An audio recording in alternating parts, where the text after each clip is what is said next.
just I just have been up and didn't get a lot of sleep, and so it's easy for me to slip into the anointing, and so I'll just let not Jesus speak this time. It's God the Father is going to speak, so he comes with more authority, and I'm sort of happy to hear what he's got to say.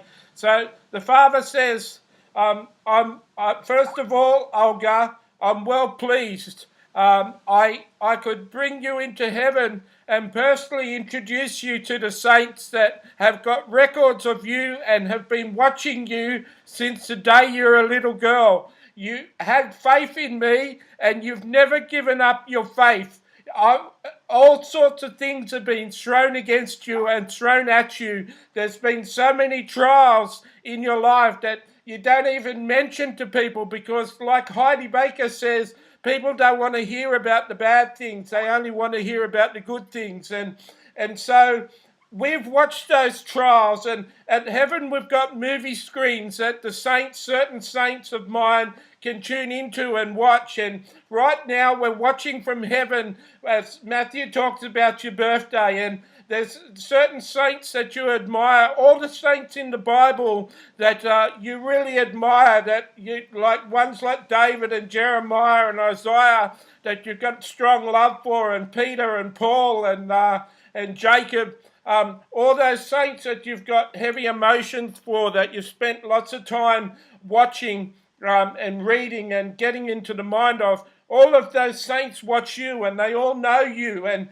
you haven't had what the world would consider an easy life, and Satan has gone out of his way to discourage you, and from time to time you fell over and you were a little discouraged. But each of the tests and each of the trials has built you into a stronger, more formidable person. And you really are formidable. You really are something that is a massive weapon in my hands. You really have got an ability and a power and an authority that will break down strongholds in personal, individual lives and corporately. I've called you before to give national words. I've asked you before to give national words over America and to release words over certain countries in the world. And I ask you again, go before me and release these words of promise over this world that is decaying and coming into all sorts of disrepute. Speak my words of life and declare them to the world. And people will share those things on Facebook, and people will share with their friends, and I'll get the angels to work to deliver that message across the place. But I want you to speak because you've got authority, power, grace, humility, love, patience, kindness, goodness. You've got everything in you. You're a tremendous, tremendous, tremendous, formidable weapon in my hands. And Satan, he doesn't really know what's going on. He's so full of pride, he's so arrogant that all he does is nitpicks and has major attacks on people, but he really, really hasn't got an idea about who you are. He just knows that if you were let loose, you'd be dangerous, so he attacks you. But you've heard the words that I've given you. You've heard the things I've spoken through my prophets to you. You've heard the things of the little children. You've heard the things of the pastors' wives. You've heard the feedback of who you are and what you're destined to be. And I'm going to draw you, and I'm going to soothe you, and I'm going to build you up, and I'm going to release you like a flood. In Isaiah it says, or Matthew thinks it's Isaiah, it says, when the enemy comes up like a flood, I'll raise up a standard against it. And you're my standard. You're going to shake. You're going to shake the foundations of Satan's kingdom.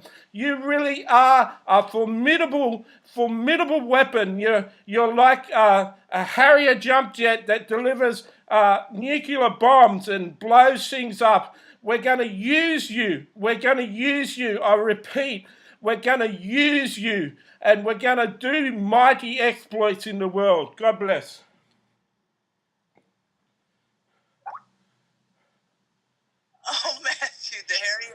jet. Olga gave me a word that I was a Harriet jump jet. How cool is that? I just never heard of it. I had to go look it up when I got that word, but he knew what it was. They go straight up. Yeah, and then they can hover like a helicopter. I looked them up. I didn't know offhand though. I'll go next, Olga. I see you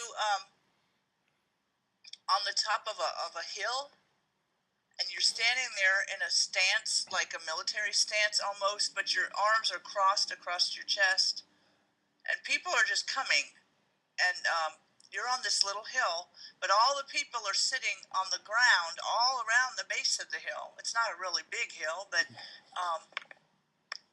big enough so that they can all see and hear you. And I see you instructing all these people. You're instructing them in the ways of the Lord. You're instructing them. It's kind of like a spiritual boot camp. You're instructing them to get over the nonsense and on with what they're there to do. To get on with knowing Him. To get on with living your faith. To get on with speaking it forth. I think the Lord wants you to start to proclaim and declare and speak forth more things in an authoritative way. To speak into situations rather than praying and God, there's a mess over here. We need to do this or do that.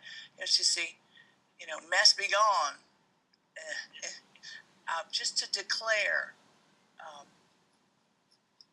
this to be gone, or that to be healed, or this person to be free. Whatever it is, to just speak. You may have to muster up a feeling of authority right now, but to speak with authority, because that authority is in you already. You have, like Matthew said, you've gone through the hoops. You've run your race a long time. It's time for you to stand in the authority, and I see like you've got the wisdom. The wisdom of the ancients is what I hear. The wisdom that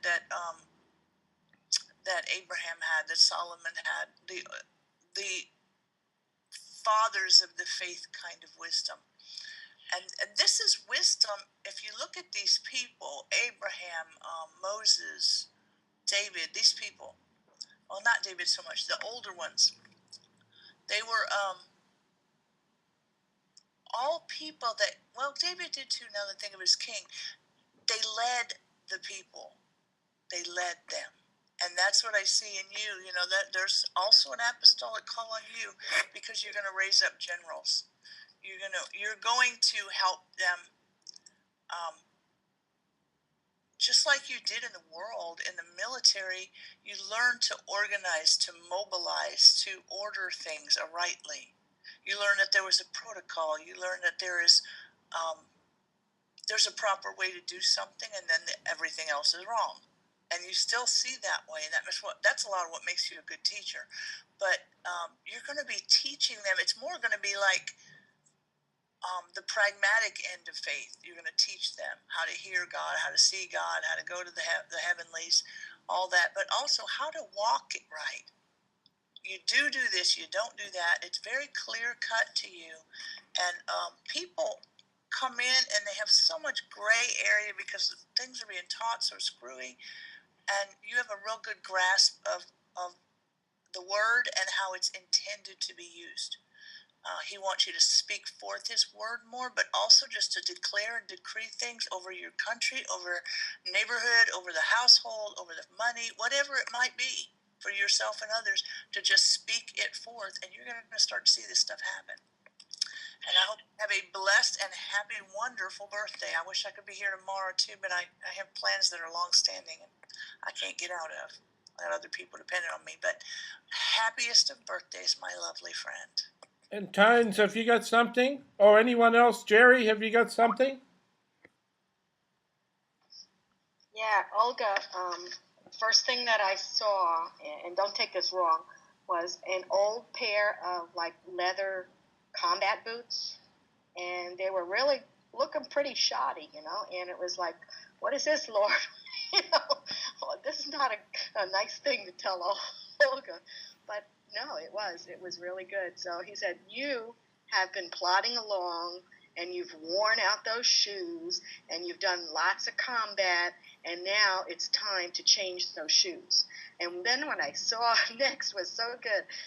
It was a beautiful white, I don't even know if it was satin. It was really shiny and gleaming, the material.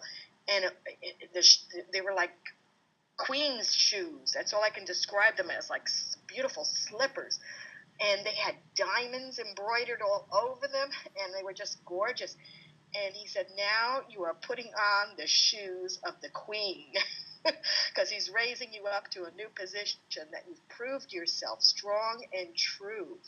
And, it was just amazing, those shoes. So I don't know where he's taking you in those shoes. And then I saw also an owl, and owl represents wisdom.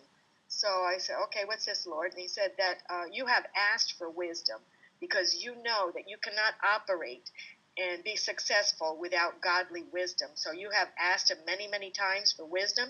And he also said something to me. I don't know what something about the spirit of wisdom was going to come to you. So I don't know if that's one of the 7 spirits before the throne of God. I don't know. But that's what I heard, and you need that wisdom because you're going to use it to make right choices and decisions, and you're going to give advice to many people that are going to come to you, just like Solomon. They didn't know what to do, and they would go to King Solomon, and he would help them out. So I see that, and many people come to you now, but you're going to even have more. And like Matthew said, I saw that your audience is expanding. So wherever you're in now, whatever ministry you're operating in, it's going to go up. It's going to ramp up, and you're going to touch more people, more lives, more territory, more kingdom for God. And it's going to continue to